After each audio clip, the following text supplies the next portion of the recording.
Hello friends, welcome to the new episode of my channel. আমি Prince. তো আজকে basically কথা বলবো একটা সিনেমা নিয়ে, বেশ পুরোনো সিনেমা, 2012 সাল মানে এরকম টাইম করে এসেছিল। সিনেমার নাম ছিল ইডিয়েট।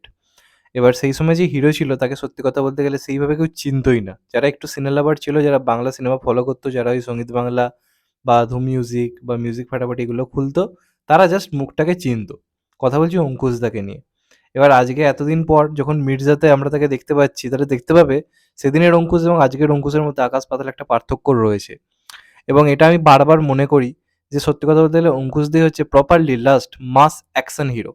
এই কথা কিন্তু point to be noted. Mass action hero মানে আমি বলতে চাইছি যে বড় পর্দায় ধরুন ছ্যাবলামি করছে, সেগুলো আমাদের ভালো লাগছে। নায়িকার সঙ্গে ফষ্টি নষ্টি করছে, যেগুলো দেখতে আমাদের ভালো লাগছে।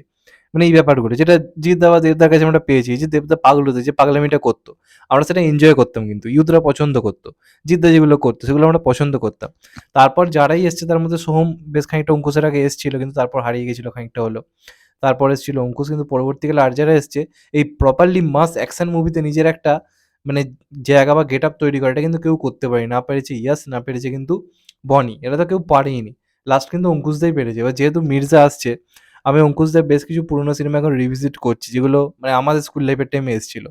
বেসিক্যালি এখন যারা স্কুল লাইফ যারা এনজয় করছে, তারা কিন্তু বাংলায় কারো সিনেমা দেখছে না। ওই জিদ্দা দেবদার সিনেমা একটু আধটু দেখতে গেল, কিন্তু আর কারো সিনেমা টিভিতে খুলে দেখছে বা ইউটিউবে সার্চ করছে এমনটা কিন্তু নয়। কিন্তু আমরা ওই সময় দেবদা জিদ্দার জন্য পাগল হলেও ওই সময়টা কিন্তু অঙ্কুশের গান, অঙ্কুশের মানে অ্যাপিয়ারেন্স আমাদের কিন্তু পছন্দ হতো। হতে পারে আমরা এখন বিভিন্ন সময় তাকে নিয়ে খিল্লি করি নানা কারণের জন্য। কিন্তু ওই সময়টা কিন্তু দেবজিতের পরে ছেলে-মেয়েদের মধ্যে অঙ্কুশদাকে নিয়ে কিন্তু একটা বড় রকম কিন্তু ক্রেজ তৈরি হয়েছিল। যখন কেল্লাফতে অঙ্কুশদা করেছিল, অঙ্কুশদা কিন্তু মানে কোনো রকম সেই সিনেমাটা তাকে একটা হিউজ যে সেই জনপ্রিয়তা কিন্তু দিতে পারেনি। শুধুমাত্র তার নাচের প্রশংসা হয়েছিল। আমার এখনো মনে আছে কেল্লাফতের যে টাইটেল ট্র্যাকটা তখন সঙ্গীত বাংলায় দিত। তো সেটা একটা হাইপ ক্রিয়েট করেছিল। কিন্তু সেটা কখনোই এত বড় হিট ছিল না যে অঙ্কুশদার একটা পরিচিতি হয়ে যাবে। অঙ্কুশদার ব্যক্তিগতভাবে ১ম বড় হিট কিন্তু ছিল এই সিনেমাটা। বক্স অফিসে যদিও সেমি হিট তকমা পেয়েছিল, কারণ সিনেমার বাজেট ছিল মোটামুটি ২ থেকে ২.৫ কোটি। কালেকশনও মোটামুটি ওরকমই হয়েছিল। যে কারণে এটাকে সেমি হিট তকমা দেওয়া হয়েছিল। এবং এটা কিন্তু একটা রিমেক সিনেমা ছিল, যেটা অরিজিনাল অভিনয় করেছিল ধানুষ। তো যেখানে ধানুষ রয়েছে সেখানে অঙ্কুশের সঙ্গে তখন নতুন সেট হিরো, তো অভিনয় কোনো কম্পারিজনই হয় না। কিন্তু এই সিনেমাটার যেটা জিনিসটা আমার খুব ভাল লাগে, যেটা এখন মিসিং বেসিক্যালি বাংলা সিনেমাতে, যেটা অনেক ডাইরেক্টর এখন করতে পারছে না, সেটা হচ্ছে কি হিরোকে প্রেজেন্ট করা, হিরোর মাস অ্যাপিল। তো কিছু পরিচালক ওই সময় ছিল, যারা রিমেক বানাক যাই বানাক তারা মাস মুভি বানাতে জানতো, যেটা এখনকার পরিচালকরা জানে না। সেটা হচ্ছে রাজীব কুমার। রাজীব কুমারকে নিয়ে এখন নানা সময় আমরা খিল্লি করি, এটা ওটা করি, কিছুটা নিজেও দায়ী। এবং কিছুটা আজকের দিনের সিনেমার সঙ্গে হয়তো তারা মানিয়ে নিতে পারেনি বলেই হয়তো খিল্লির জায়গাটা হচ্ছে। কিন্তু ওই সময় যে ধরনের পরিচালনা দরকার ছিল সেটা কিন্তু রাজীব কুমার কিন্তু পারত। এবং সেখানে এই সিনেমাতে দেখুন অঙ্কুশের এগেনস্টে কারা ছিল? শ্রাবন্তী ছিল, যে কিন্তু অলরেডি অনেক সিনিয়র। মানে পারফরম্যান্স বা অভিনয়ের দিক থেকে অঙ্কুশের থেকে অনেক সিনিয়র একটা জায়গায় সে ছিল। সে ততদিনে জিদ্দার সঙ্গে কাজ করে নিয়েছে, দেবদার সঙ্গে অলরেডি কাজ করে নিয়েছে। তো প্রচণ্ড সিনিয়র একজন সেই সময় ধরে কিন্তু অভিনেত্রী শ্রাবন্তী অলরেডি হয়ে উঠেছিল। অনেক কম বয়স থেকে অভিনয় করছে। আর ভিলেন কে ছিল? আদিত্য পাঞ্চোলি, বলিউডের নামকরা অভিনেতা। তো তাদের সঙ্গে একটা নতুন হিরো যখন কাজ করছে, আজকে আমরা অভিনয় নিয়ে এত খিল্লি করছি, কিন্তু ওই সময় দাঁড়িয়ে আপনি যদি ভেবে দেখেন, তারপর ওরকম হিরো কিন্তু আর উঠে আসেনি। মানে আজকের দিনে আপনি যদি ইডিয়েট দেখেন, আপনার অনেক কিছু জায়গা থেকে হাসি পাবে। অনেক ইমোশনাল সিন থেকে আপনি ভাবলেন অঙ্কুশ এটা কি অভিনয় করছে। কিন্তু আপনি যদি ঠান্ডা মাথায় ভেবে দেখেন, তাহলে অভিনয় করাটা কিন্তু খুব টাফ ছিল। এবং আজকে আপনারা যদি থালাপতি বিজয় থেকে শুরু করে প্রত্যেকে যদি ১ম দিকের অভিনয় দেখেন, অভিনয়ের খামতি কিন্তু আপনারা পাবেন। সেই খামতিগুলোকে কাটিয়ে দিয়ে তাদেরকে সুযোগ দেওয়া হয়েছে বলে আজকে তারা কিন্তু একটা অন্যরকম স্টাইলাইজেশন নিজেদের তৈরি করতে পেরেছে। এবার অঙ্কুশ মোটামুটি ২০১৪ অব্দি কিন্তু নিজের একটা এরা তৈরি করতে পেরেছিল। মানে অঙ্কুশের গান মানেই হিট, অঙ্কুশের নাচ মানেই হিট, অঙ্কুশের কোনো সিনেমা আসছে মানেই লোকে দেখতে যাওয়ার একটা এক্সাইটমেন্ট কাজ করছে বেসিক্যালি ইয়ুথদের মধ্যে। ইয়ুথদের মধ্যে কিন্তু অঙ্কুশকে নিয়ে একটা তখন ওই ক্রেজ তৈরি হয়েছে, বেসিক্যালি স্কুলের ছেলেমেয়েদের মধ্যে খুব পছন্দ করতো অঙ্কুশকে, আমার এখনো মনে আছে। এবং এই সিনেমার গানগুলো তো মানে ব্লকবাস্টার হিট, মানে আমি তো খুব শুনতাম। আমার এখনো মনে আছে পাগলি তোকে রাখবো বড় আদরে, মানে ওই গানটা আমি তখন লুপে শুনতাম, আমার দারুণ লাগতো গানটা। ওখানে অঙ্কুশের নাচ, অঙ্কুশের মানে কথা বলা গেট আপ যেরকম ছিল ওই গানটার মধ্যে, অ্যাপিয়ারেন্সটা, মানে শেষ এরকম ভালো ড্যান্সার বাংলা আমার তো মনে হয় না কেউ এসছে বলে। তো খুব এনজয় করতাম তখন গানটা, এবং অঙ্কুশ শ্রাবন্তী জুটিটা আমার খুব পছন্দ ছিল। কানামাছিতে আমার খুব ভালো লেগেছিল। এছাড়া আরেকটা গান ছিল তোকে হেব্বি লাগছে। ওটা তখন তো ছেলে মেয়েদের মুখে সারাক্ষণ শোনা যেত। তো ওই সময়টা কিন্তু হয়েছিল ওই জিনিসটা। মানে অঙ্কুশ এসে কিন্তু নিজের একটা অ্যাপিয়ারেন্স তৈরি করতে পেরেছিল। এবার যদি আমি সিনেমাটার কথায় আসি, সিনেমাটার স্টোরিটা কিন্তু আমার বেশ ইন্টারেস্টিং লেগেছিল। দেখুন, সেই একই ঘরানার গল্প, যে একটা বড়লোক মেয়েকে ভালোবেসেছে একটা গরিব ছেলে। তার দাদাটা এটা মানতে চাইছে না। দাদাটার এগেইনস্ট লড়াই করে ও প্রেমটাকে করার চেষ্টা করছে। তো গল্প সেম। কিন্তু এটার ট্রিটমেন্টটা খুব ভালো ছিল। বেসিক্যালি যারা আরকি ধরুন মধ্যবিত্ত ঘরের ছেলে বা গরিব ঘরের ছেলে তাদের এই সিনেমাটা খুব ভাল লাগবে। কারণ এখানে তাদেরই গল্প মানে করা হয়েছে, তুলে ধরা হচ্ছে। সেই জিনিসটা কিন্তু এই সিনেমাটার মধ্যে রয়েছে এবং তার সঙ্গে গানগুলো খুব ভালো জায়গায় পুট আপ করা হয়েছে এবং আমার মানে আজকে দাঁড়িয়ে আমি বলছি অঙ্কুশের পারফরম্যান্স হয়তো খুব একটা ভালো ছিল না।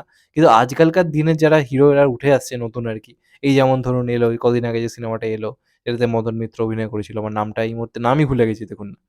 তো সে সে যেরকম হিরো সব উঠে আসছে, তার তুলনায় কিন্তু ভেবে দেখলে অঙ্কুশ কিন্তু ওই সময় অনেক বেটার কাজ করেছিল। বেসিক্যালি লাস্টে যে ইমোশনাল সিনটা রয়েছে, যেখানে ডাইরেক্ট কথা হচ্ছে বিয়ের মণ্ডপে এসে আরকি, আদিত্য পাঞ্চোলি স্যার দেখবেন ওই সিনটাতে অঙ্কুশ কিন্তু যথেষ্ট ভালো পারফরম্যান্স দিয়েছিল। মানে আজকের দিনে নতুন যারা উঠে আসছে তাদেরকে ওরকম পারফরম্যান্স এখন দিতে বললে জাস্ট প্যান্টটা হলুদ হয়ে যাবে। কিন্তু ওই সময় দাঁড়িয়ে অঙ্কুশ কিন্তু নিজের জায়গা থেকে কাজ অনেক, অনেক বেটার করেছিল। যে কারণে আজকে কিন্তু আপনি যদি পরবর্তীকালে দেখেন অনেকেই হারিয়ে গেছে। ওই টাইমে যারা এসেছিল কিন্তু অঙ্কুশ কিন্তু টিকে আছে আজকে দেখুন মির্জার মতো কাজ আনছে। কারণ এর মধ্যে কিন্তু ট্যালেন্ট ছিল। এতদিন অব্দি কেউ কাজে লাগাতে পারেনি। ২০১৪ অব্দি ওটা নিজের জায়গা তৈরি করতে পেরেছিল। এসকে মুভিজ ওকে খুব ভালো ইউজ করেছিল। আমি শুধু চেয়েছি তোমায় আমার তো অঙ্কুশকে দারুণ লেগেছিল ওই সময়। তো তারপর যখন ওই এসবিএফ এ এলো ওই জামাই ৪২০ বা বলদুর্গময় এই সিনেমাগুলোতে অঙ্কুশকে জাস্ট ওয়েস্ট করা হয় এবং তারপর নানা রকম জায়গায় মজার পাত্র হয়ে ওঠে। যে কারণে অঙ্কুশকে নিয়ে ক্রেজটা কমে যায়। কিন্তু ২০১৪ অব্দি এটা কিন্তু অস্বীকার করার জায়গায় নেই, অঙ্কুশকে নিয়ে কিন্তু ক্রেজ ছিল।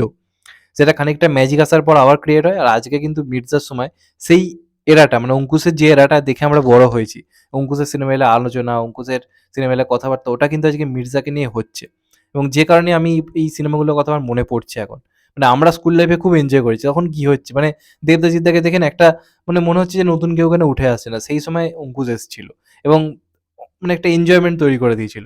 যে হ্যাঁ, এই হিরোটার মধ্যে একটা ব্যাপার আছে। কমেডিটা ভালো করে, নাচে হেভি। বেসিক্যালি নাচ তো দুর্দান্ত করত। তো সেই সময়টা কিন্তু অঙ্কুশকে আমার দারুণ লাগতো। তো আজকে কোথাও গিয়ে মির্জার টাইমে যেন মনে হচ্ছে সেই অঙ্কুশকে আবার কোথাও গিয়ে ফিরে পাবো আজকের দিনের মতো করে। এবং এটা আমি বারবার চেয়েছি যে দেবজিতের পরে অঙ্কুশ একটা নিজস্ব একটা পরিচিতি তৈরি করুক। ২০১৫ থেকে ২০২০-২২ অব্দি অঙ্কুশের আমার মনে হয় কেরিয়ার খুব খারাপ গেছে। এবার টাইম রয়েছে অঙ্কুশের একটা বড় কামব্যাক করার, ভালো, ভালো স্ক্রিপ্ট চুজ করার এবং অঙ্কুশের এরকম বড় সিনেমা করা উচিত। এবং ওই সময় দেখুন অ্যাকশন কত ভালো হতো বাংলা সিনেমার। এখানে মানে অঙ্কুশের যদি আপনারা ইন্ট্রোতে যে অ্যাকশনটা রয়েছে দেখেন, একটা বাস স্টপেজের মধ্যে কত সুন্দর, কত সুন্দরভাবে কোরিওগ্রাফ করা। মানে দেখলেই বুঝতে পারবেন যে ছেলেটার ফিটনেস রয়েছে। তো সেইরকম লেভেলের অ্যাকশন রয়েছে এবং অ্যাকশন তো এই সিনেমার খুব ভালো। অ্যাকশন অন্য লেভেলের ছিল। অ্যাকশন দেখলে আপনি ফিল করতে পারবেন যে অ্যাকশন খুব ভালো।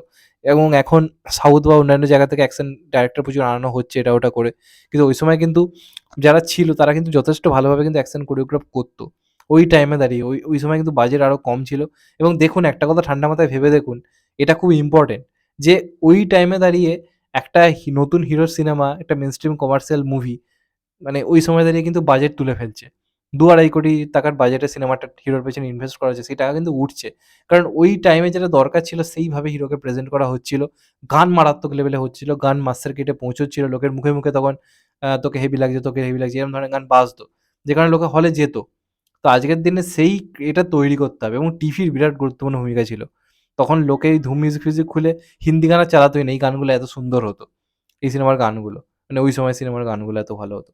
তো ওই এরাটাকে ফিরিয়ে আনতে গেলে কিন্তু অনেক, অনেক এখন কিছু ভাবার রয়েছে এবং আমার মনে হয় আবার পসিবল হবে এবং অঙ্কুশের পর কেউ এরকম উঠে আসেনি, যাকে দেখে মনে হবে যে হ্যাঁ, এই হিরো হতে পারে। বিক্রম দার মধ্যে ব্যাপার রয়েছে কিন্তু বিক্রম দাও যে সিনেমাটা বানিয়েছে 'পারিয়া' ওটা তার সেই মসালা মেইনস্ট্রিম কমার্শিয়াল মুভি নয়।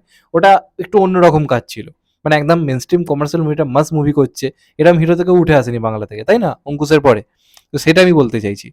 তো যাই হোক আমার মনে হলো এই সিনেমাটা নিয়ে আলোচনা করা দরকার। যারা দেখোনি দেখতে পারো। এটা ইউটিউবে অ্যাভেলেবেল রয়েছে অলরেডি। তোমরা ইডিয়ট বেঙ্গলি মুভি লিখে সার্চ করলেই পেয়ে যাবে।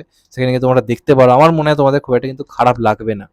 ভাল লাগবে এবং মনে হবে যে হ্যাঁ, এই হিরোটা মানে একটা এসছিল লাস্ট। এই ফিলটা কিন্তু আপনার হবে। তো চাইবো অঙ্কুশ নিজের কেরিয়ারে একটা ভালো জায়গা তৈরি করুক। আমি তো চাই হোক সেটা এবং ওর একটা ফ্যান বেস ওই সময়টা তৈরি হয়েছিল যেটা এখন অনেকটা কমে গেছে। তো চাইবো মির্জার মাধ্যমে আবার সেটা ফিরে আসুক। আমার মন বলছে কিছু না কিছু একটা হবে কিন্তু মির্জাটা। যাই হোক এটা নিয়ে তোমাদের মতামত অবশ্যই জানিও। আর চ্যানেলটা নতুন হলে চ্যানেলটাকে সাবস্ক্রাইব করে দিও and get the bell icon. ভালো থেকো সবাই। টেক কেয়ার, নমস্কার। আবার দেখা হবে। এখন তো বাই। সবাই ভালো থেকো, সুস্থ থেকো। নমস্কার, টেক কেয়ার। আবার দেখা হবে। ভালো থেকো।